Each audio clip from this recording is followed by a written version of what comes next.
The verses we take up today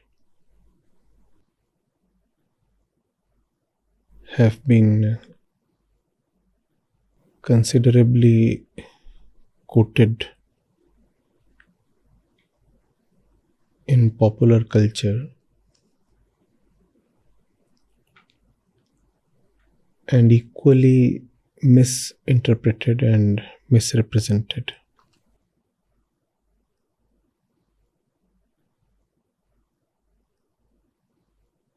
Bhagavad Gita chapter 2 verse 22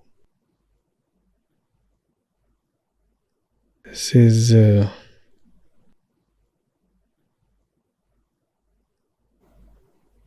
even as a man casts off worn out clothes and puts on others that are new, so the embodied one casts off worn out bodies and enters into others that are new.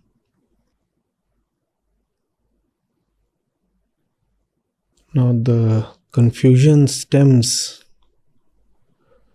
from not correctly seeing who is this embodied one. Who is this embodied one? So the analogy goes this way: just as a man casts off his old, torn or soiled clothes and puts on new ones, similarly the embodied one keeps on taking various bodily forms. Who is this embodied one? In Vedanta, the self, truth, Atma, does nothing, as is evident in the previous few verses and in the ensuing ones. It neither does anything nor can anything be done to it. The reason is simple. The entire field of subjects and objects and all relationships between them, all actions of the subject, all perception, all actions of the objects, all perceptions of the subjects, action-reaction pairs, the entire flow of time, all this belongs to the field of Prakriti and Atma, self, truth. If the one that is not contained in the field of Prakriti, neither as object nor as subject, it neither moves nor sees any movement. It neither acts nor reacts. And that is the reason why Sri Krishna has been emphasizing in this series of verses that Atma neither kills nor is killed. In verse 23 he says, and it's a very famous verse, that the truth, the self, cannot be cut by weapons, burnt by fire, wetted by water, or dried by wind. No object can act on it. nor is the self the actor.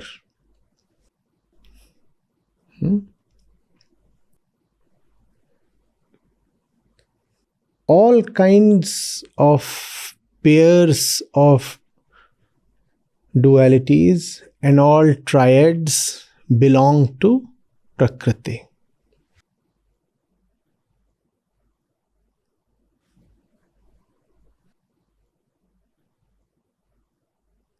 If you see the mover, if you see the moved one, and if you see movement, all three are contained in Prakriti.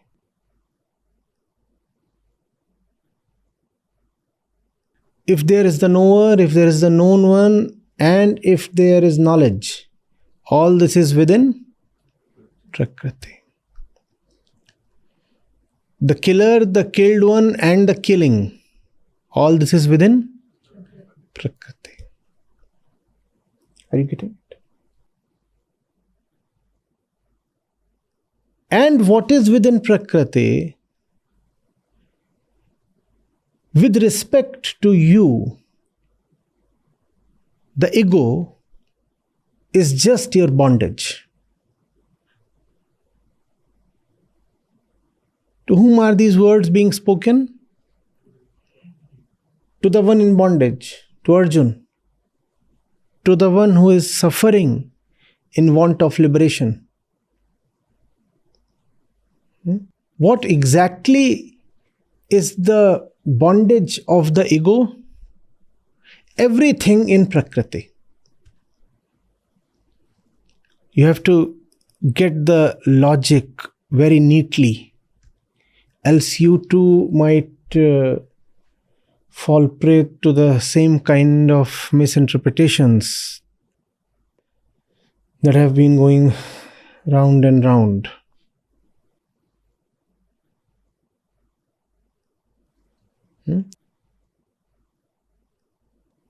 To the ego, Prakriti is bondage, right? If Prakriti is taken as an end,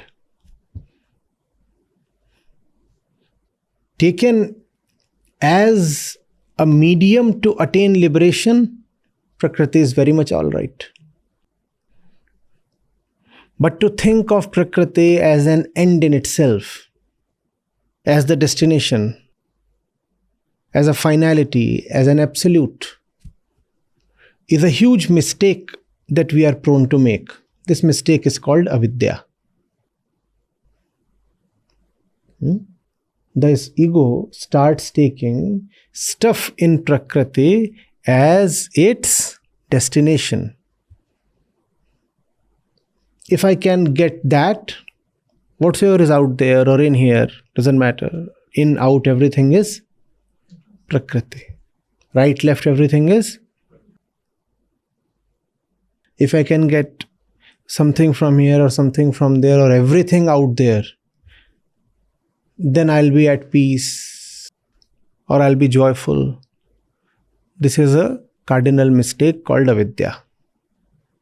So, to the ego, Prakriti represents bondage.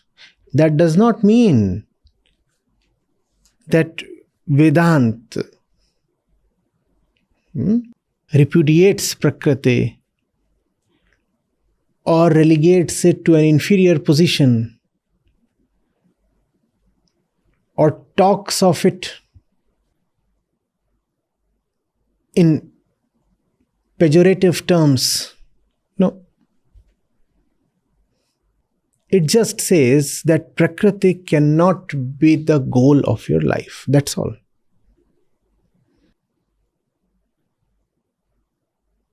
It does not say Prakriti is something worthless or that Prakriti, being the bondage, is an enemy. No, not at all.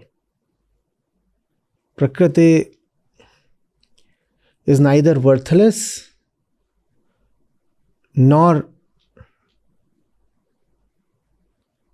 an enemy. It is rather the only means available to you to achieve your destination. And since it is the only means possible to you, therefore you have to respect it. Therefore, in Vedanta, Prakriti has a very special place. On one hand, it is called Maya, that which limits you and confounds you, troubles you.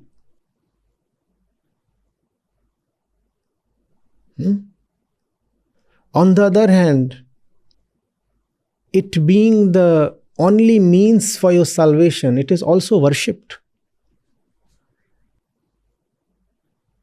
So if you take Prakriti as your destination, then you have been charmed by Maya, trapped, ensnared. On the other hand, if you are respectful towards Prakriti, if you can just watch Prakriti and her ways without interference, without the intention to exploit,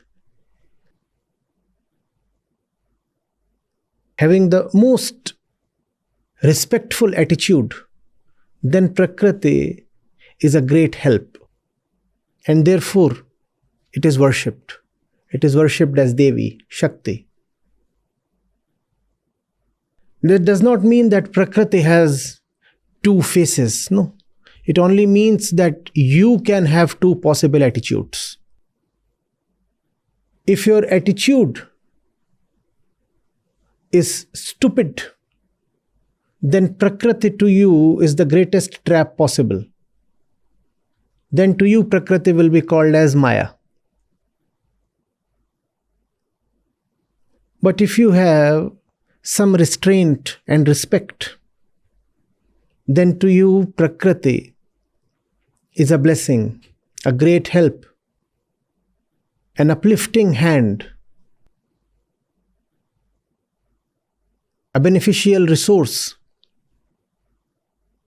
Resource is too little a word to be used. Hence we said blessing.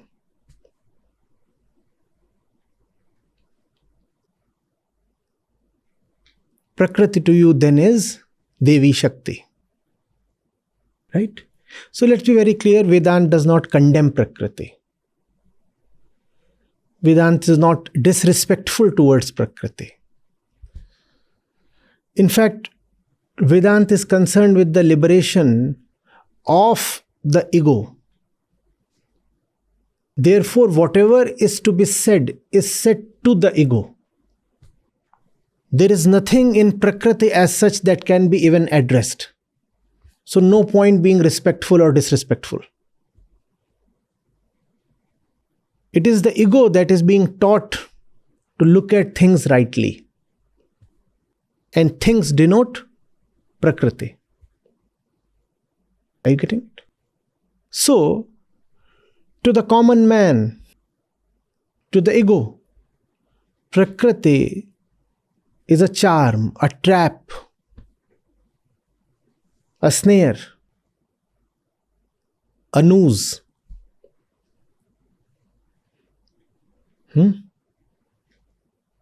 And what is the characteristic of Prakriti? Anything that ever took birth, took shape, took form is Prakriti. Anything that is perceptible through senses is Prakriti. And even the senses are Prakriti. So we said all subject-object pairs are Prakriti. Getting it? Having seen that, you are said that now you must realize that your bondage is improper association with Prakriti. Prakriti is not the bondage. The cause of bondage is your own false perception, your own clouded vision. You could not see what the world inside and outside is all about, and therefore you got into false relationships, improper association. That is at the heart of all your troubles. Improper association. That object in itself is neither good nor bad. It is the nature of relationship that you have with that object that renders that object either useful or harmful to you. In itself, the object means nothing. There has to be somebody to whom the meaning holds good. Otherwise, the object cannot have any meaning. The moment you say that object has a meaning, good, bad, pretty, ugly, the Vedanti will ask, to whom? To whom? Useful, useless. To whom? So objects do not carry meanings. It is the ego that is vested with the responsibility to find the right meanings in objects, and we fail to do that. We fail to do that. We load objects with meanings that they cannot carry. All objects are finite. No object is capable of carrying the burden of infinite meaning on itself. But we look at an object, are charmed by it, and start projecting the infinite on it. The object would crumble. The object cannot stand infinite load. When the object crumbles, the ego blames the object.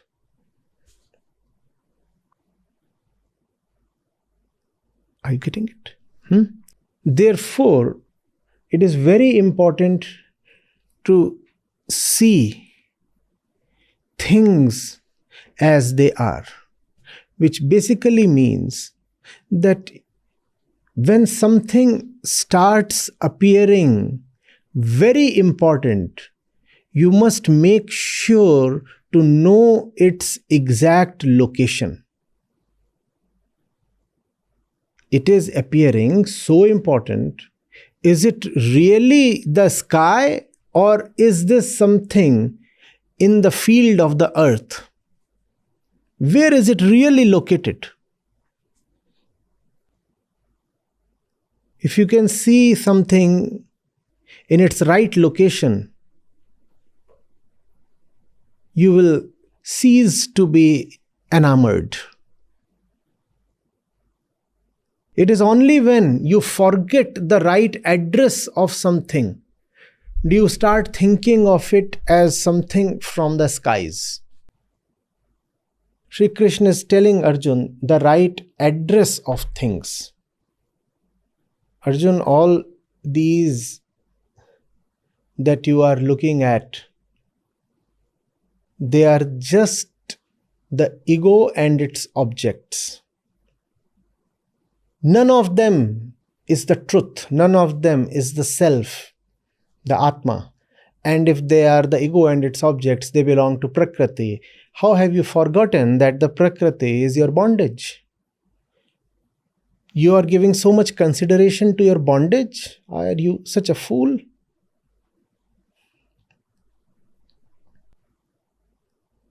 What is the body? An object to the ego.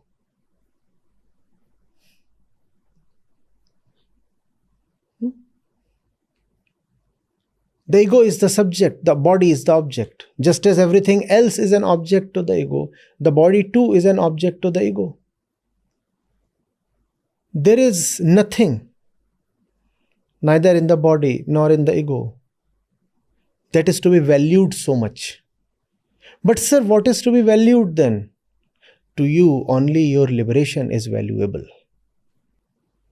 But instead of your liberation, you are taking all these people standing in front of you as holding infinite value. great value, infinite value, belongs only to your own liberation. It does not belong to those bodies out there. If those bodies have value,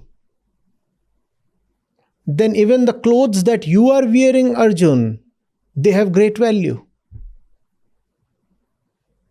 Those bodies are objects to the ego in just the same way as your clothes are objects to you. How much importance do you want to give to your clothes?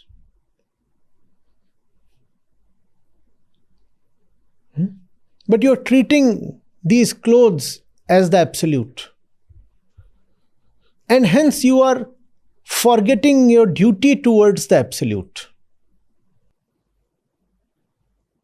You are mislocating the absolute.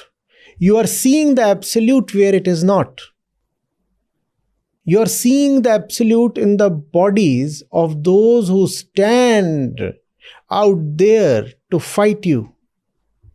The absolute does not belong there. And of value is only the absolute. Therefore, you should not hesitate in fighting them.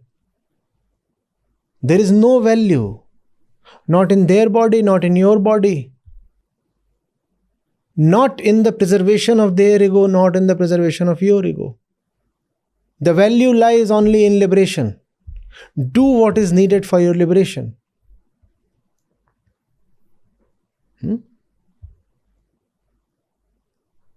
Getting? The self is too big to wear any clothes, let alone cast them aside and put on new ones. So let nobody say that the verse talks of the Atma taking on bodies and then discarding them in due course and then entering new bodies. How can the infinite enter a finite body?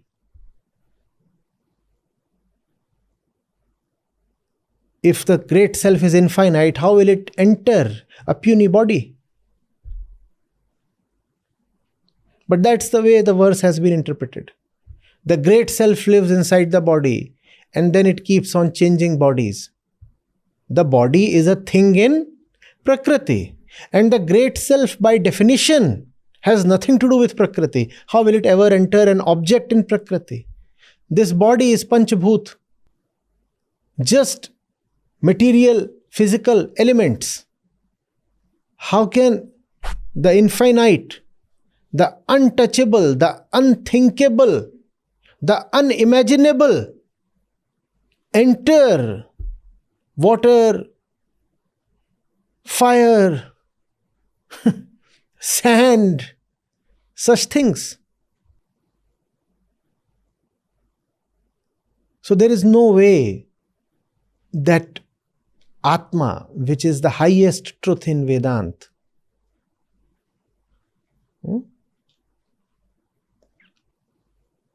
takes on bodies or discards them. No, that's not the meaning here. Subject-object pairs are all located within Prakriti. Who is the eternal subject? The ego. The ego tendency is the eternal subject, and on coming in touch with different objects, it takes different names, different forms. Whatsoever you call as sentient is nothing but a form taken on by the ego tendency. And depending on the form, the sentient being thinks of an identity for itself. So the goat will say, I am a goat. The tiger will say, I am a tiger. The man will say, I am a man. I am a woman. I am old. I am sick. I am hungry. I am rich. What is common in all these? I am. This I am is the eternal ego tendency. It is the eternal subject in Prakriti. The eternal subject in Prakriti, not to the Prakriti, within Prakriti, is the ego tendency I am. I am. And it is the eternal subject, so it relates to different objects. When it relates to different objects, it attaches a predicate to I am. So I am goat. I am sand. In its own way, the sand particle is conscious. I am sand. I am the tiger. I am the bacteria. I am the insect. Getting it? What does Prakriti comprise of? The eternal ego tendency and an eternal, infinite number of objects. That's Prakriti. Dualistic.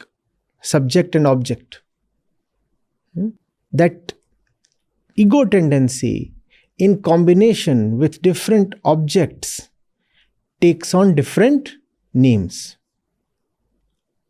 All the objects are in the field of, in the sway of time. Therefore, they rise in time and they fall in time. This, in common parlance, is called birth and death.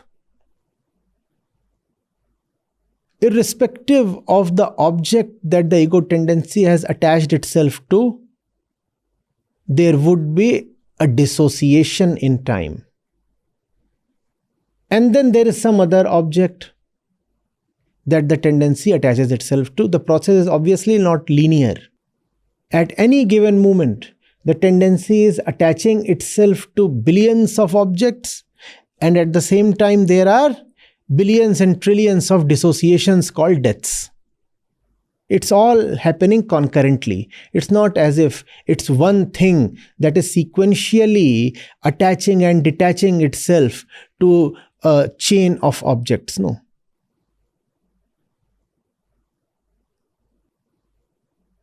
Are you getting it? So Sri Krishna is saying all this is in the purview of Prakriti. And Prakriti is not your destination, Arjun. Your destination is up there. Why are you so besotted with something that is happening down here? And Arjun would say, but sir, I too am down here. So why should I not be concerned with what is happening here? Krishna would say, you are here, but you are not to remain here. Therefore, you should relate with this dimension in a way that liberates you from this dimension. It's a beautiful thing that he's saying. He's saying, relate to be liberated. Or relate to liberate.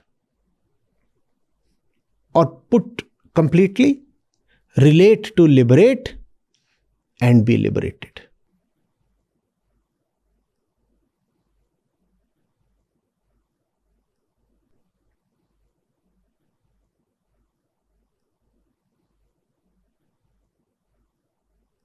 Getting it? What is to be done with this universe around us? Despise it, loathe it, condemn it, spit at it, and say, oh, this is such a despicable thing. It has put me in chains and enslaved me. Do this. Wallow in it, chew it, munch it, embrace it.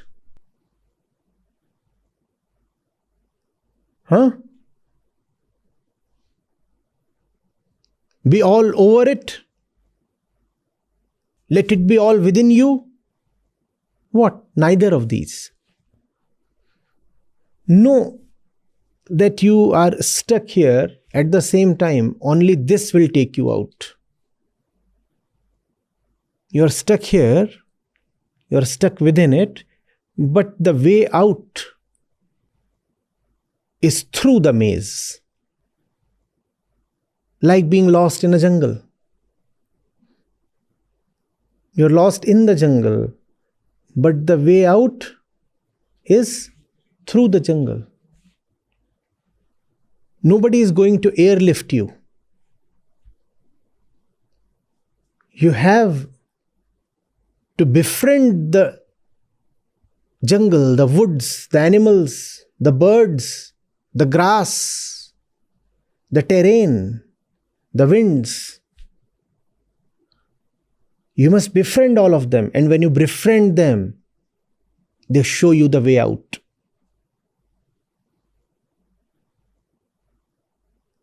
Equally, you must neither resign to your fate and say, now that I am inexorably trapped, let me just build a little hut here. Getting out is out of question. Therefore, just let me settle down peacefully. No.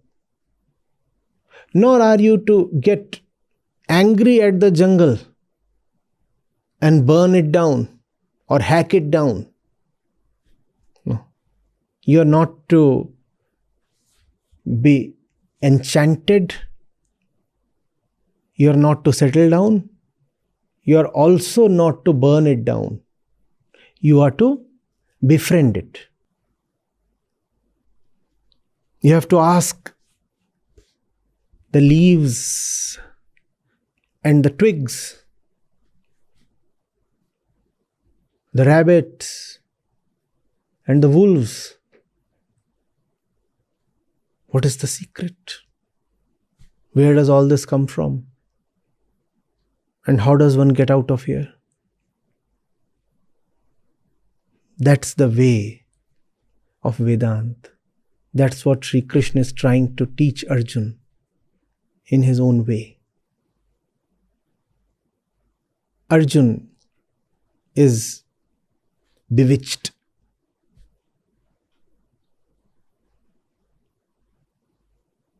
Arjun is under a spell. The spell comes from the body, the experiences, the society, the whole game of upbringing, the panorama of experiences, relationships.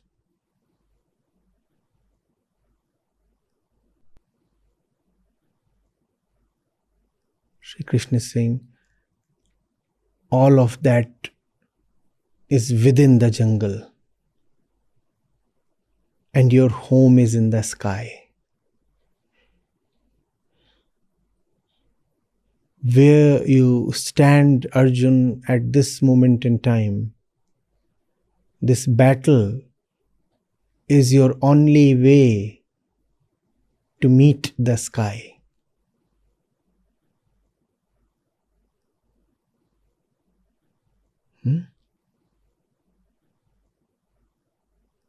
Providence has brought you to a point where if you now refuse to fight, you are refusing to be liberated.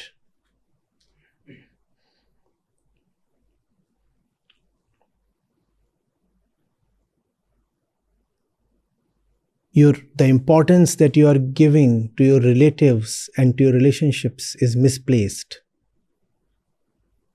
That importance duly belongs to right action, not deep emotion.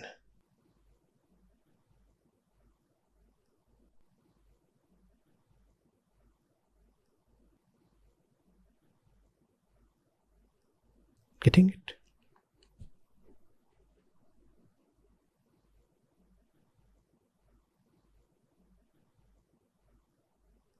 You are bemoaning death as a great tragedy. No, death is not a great tragedy, Arjun.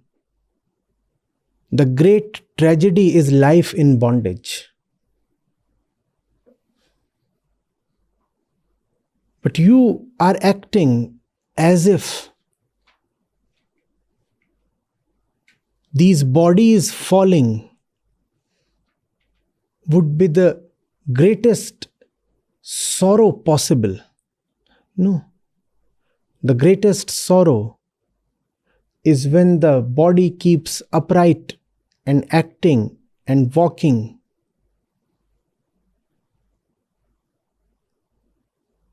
In chains.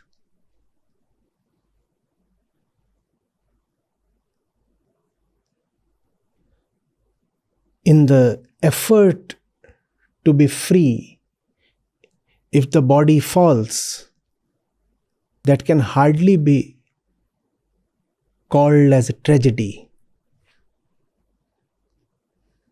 Tragic is when the fettered body makes peace with the chains and makes no attempt to be free, in the fear that an attempt to be free might bring about pain or destruction to the body. You are making a very fundamental mistake, Arjun. You are treating the field of Prakriti as more important than the truth, the sky, the joy of liberation. Your emotions are Prakriti, their bodies are Prakriti, your memories are Prakriti, your relationships are Prakriti. You cannot care for them beyond a point. You cannot think of them as the maximum.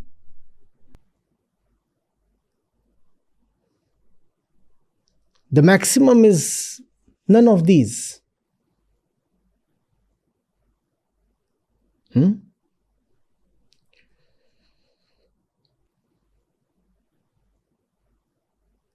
But look at the fantastic irony. The verse that was meant to emphasize to Arjun that the Atma, the truth, is beyond everything material, including the material body. The same verse has been repeatedly used to prove that the Atma wears the body.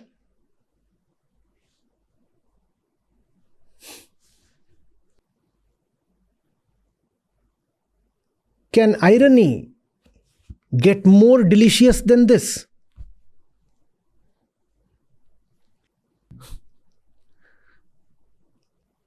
Since centuries and today, everywhere this verse is quoted to prove that the Atma is eternal and it keeps taking on and discarding bodies. When one body is done, the Atma enters some other body. That's the way this verse has been used. Whereas this verse is intended to show exactly the opposite. That the Atma will remain always untouched by bodies. The entity that is in play with bodies is the Jivatma, the ego, the embodied one. Shri Krishna uses the word Dehi. Dehi. Deh, even etymologically, means limitation. And the great self is unlimited. How can Dehi be used to mean Atma? There is no way. But that's the way of popular culture. It appropriates even the highest of texts to uphold its own assumptions, beliefs, traditions, biases. I have a bias. Therefore, I look at a sacred text and deliberately misinterpret it in a way that upholds my bias. Is the text really sacred? No. The fact is, my bias is sacred to me. That is the way of the ego. For the ego, nothing is more important or sacred than itself.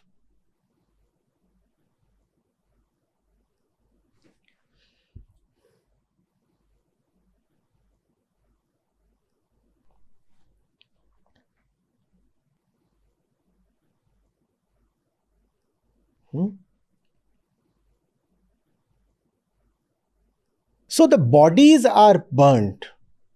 The truth is not. That's the next verse. You can neither dismember the truth, nor burn it, wet it, or dry it. All these things happen to objects in Prakriti. So if something can be killed, it is anyway not the truth. If something can be done to something, that something is anyway not the absolute. The absolute is absolutely impregnable. Nothing in Prakriti has any command over the absolute. These arrows are not even pinpricks to the Atma. And you are so mournful that with these arrows you will be able to cut a great thing apart. No. The thing that will be cut apart by your arrows is anyway just some material object in the Prakritic field. Not worth grieving for.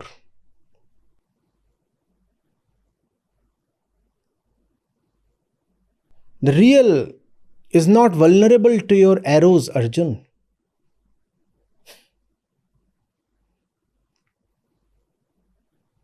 When you say, oh, I don't want to kill, you are pretending as if you can kill. The thing is, you cannot kill. That which you are calling as killing is nothing but a child's play, happening since aeons in the Prakritic field. Shri Krishna is not saying kill. On the contrary, he is telling Arjun, you cannot kill. Therefore, shoot the arrow. Anyway, nobody is going to be killed. Those who will be killed are unreal. And the real cannot be killed. Therefore, why do you blame yourself? Why do you grieve and repent and hesitate? Just shoot the arrow. No killing is possible at all.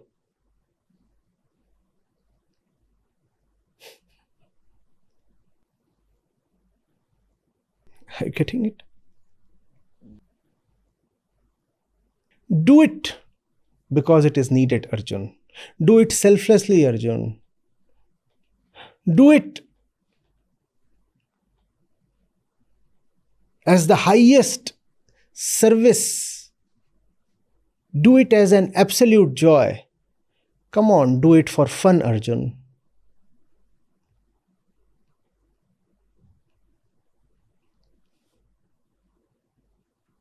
You are not playing. You are playing. Not playing is the mistake that you are making.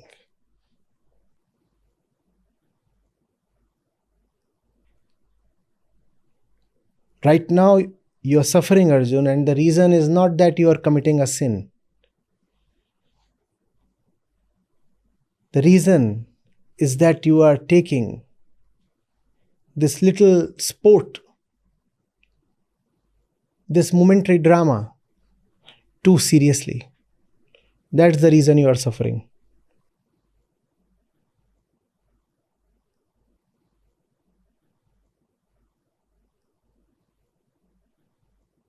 Your understanding of your suffering is flawed. You're thinking that it is the horrible load of the moment that is crushing you down. No. There is nothing momentous happening right now. What is happening right now has been happening since eternity, and even at this moment it's happening everywhere. Things are rising, things are falling. Nothing unique, nothing special is happening on this battlefield. But you are suffering. And the reason is incorrect interpretation. You are assuming something extremely significant is happening here. Nothing of any significance is happening here. Just play. You are not supposed to fight. Just play. The real is anyway beyond your comprehension, beyond your reach, and beyond your arrows. So then what are you to do? Just play with these little toys that you have. Come on. And you are suffering just as a kid suffers when he doesn't get to play.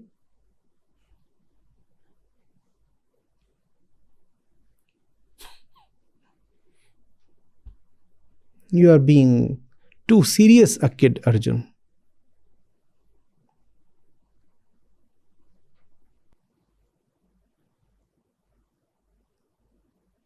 Are you getting it? Irrespective of how important something appears, its importance is always limited. Of unlimited importance is only that, the one, the destination.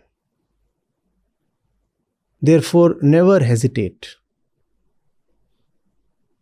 Never hesitate.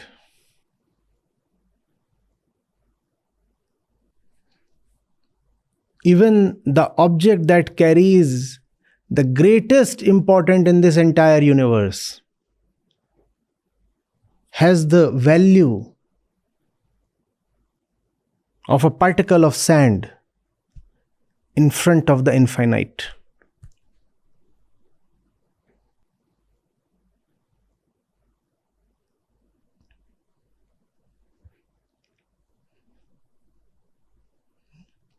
When you understand, then you don't demur.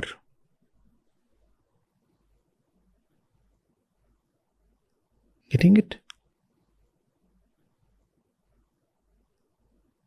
What is the value of the highest number in front of infinity?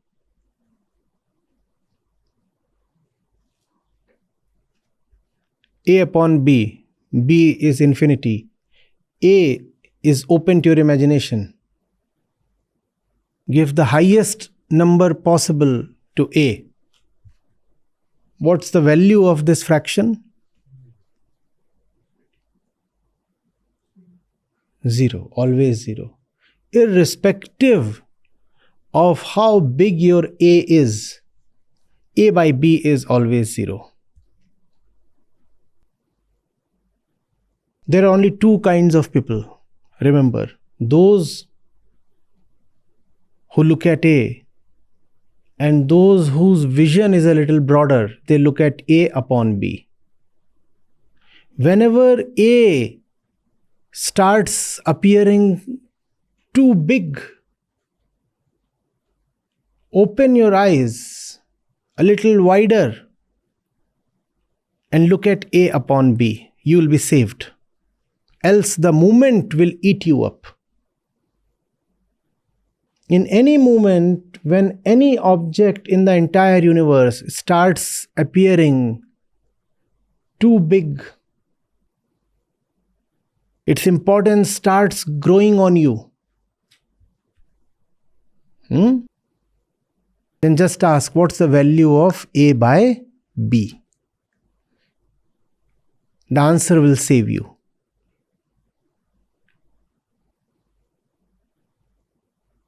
Otherwise, A can take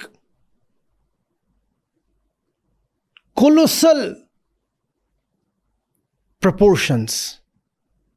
A trillion. Oh, trillion. Now that's too much. It grows big on you. A trillion. Now just that, divide that trillion by infinity. The resultant we said, will save you. Otherwise, there is so much in this universe that is so capable of swallowing you alive. You'll be gone in a blink. Don't you see how we refer to the universe? Oh, the eternal universe. How do you feel when confronted with a number like 10 to the power 44? I say, this is the size of the universe in meters. And you are not even 2 meters. 10 to the power 44. Or that famous Avogadro thing, 10 to the power 23. How do you feel? You have to count the zeros twice to be accurate. You feel so little, so small in front of so much in the universe. What will come to save you then? B. Now, A is something you cannot escape or avoid. A comes to you via all your senses. All your senses are bringing A to you all the time. They are not. B is something that you have to effortfully, with great love, remember. And that is what is called as constant remembrance. A need not be remembered. A is indispensable, irrespective of where you go, whether you close your eyes, open your eyes, you look this way, you look that way. A will keep pouring in. That's the function of the senses. And if all the senses are closed, the mind will generate colossal A's through memory. So A is a given. It will always be there. In the field of consciousness, A is always present as an object. B is not. B is not. So we said there are only two kinds of people. Both the kinds have A, but only one of them have B. A is a compulsion. B is a choice. As long as the body is there, multiple A's will be there every moment. B is not compulsory. B is not automatic. B is a matter of love. B is a matter of paying the price. B is a matter of remembering that which you can so easily forget. B is a matter of not yielding to the fear or temptation of A's.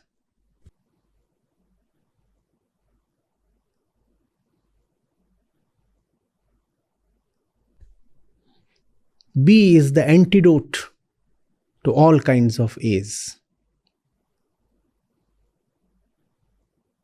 If you don't have B in your life, we said, A's will swallow you alive. Right now, Arjun is in the process of being gobbled up by memories, emotions, social conditioning, fear. All these are swallowing him. And this is when he has someone standing right next to him who is the very incarnation of B, who is so much capable of bringing B to Arjun. And still, you see, this is Maya. Still you see Arjun is being forgetful. Arjun cannot look at the complete picture. He is looking at just the numerator.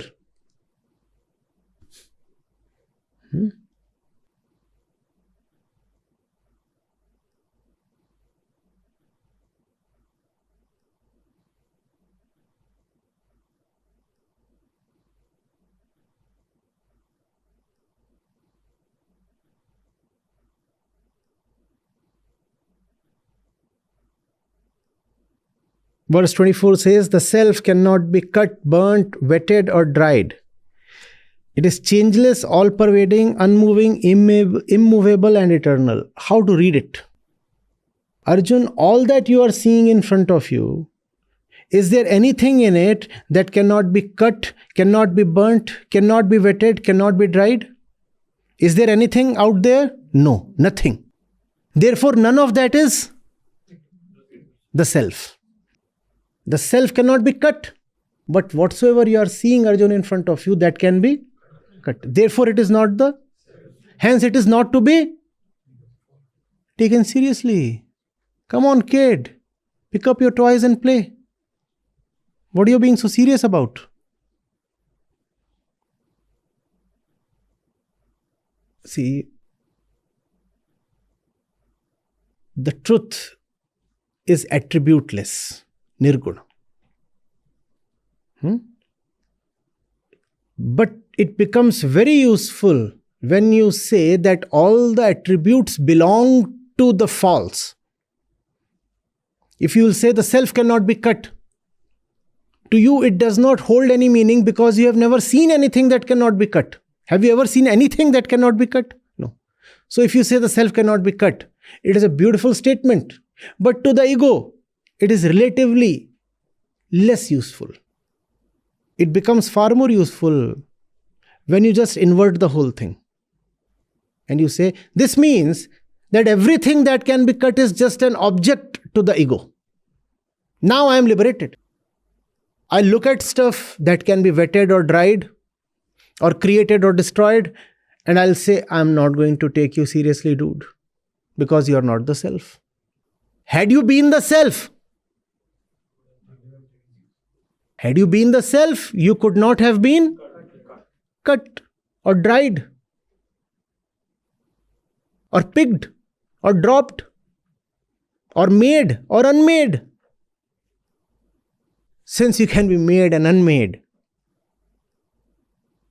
remembered and forgotten, therefore you are not the self. Hence, I am not going to give you the maximum place possible.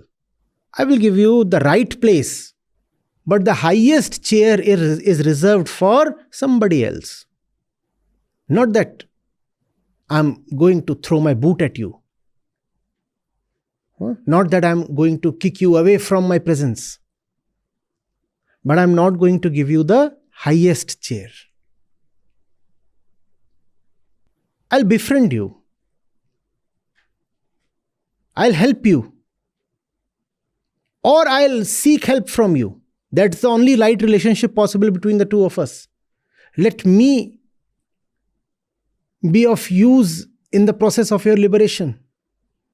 And let you teach me something with respect to liberation. That is the only right relationship. So that relationship the two of us can have. But I'll not accord you the highest chair. That belongs to somebody else. That's the way to read the Gita or the Upanishads or anything in the corpus of Vedanta or anything in the corpus of any philosophy that aims at liberation, which effectively means much of the Shadadarshan, the 6 classical philosophies. Even Buddhism, even Jainism, because they too aim at mukti or liberation. That is the way you read the verses, the sutras.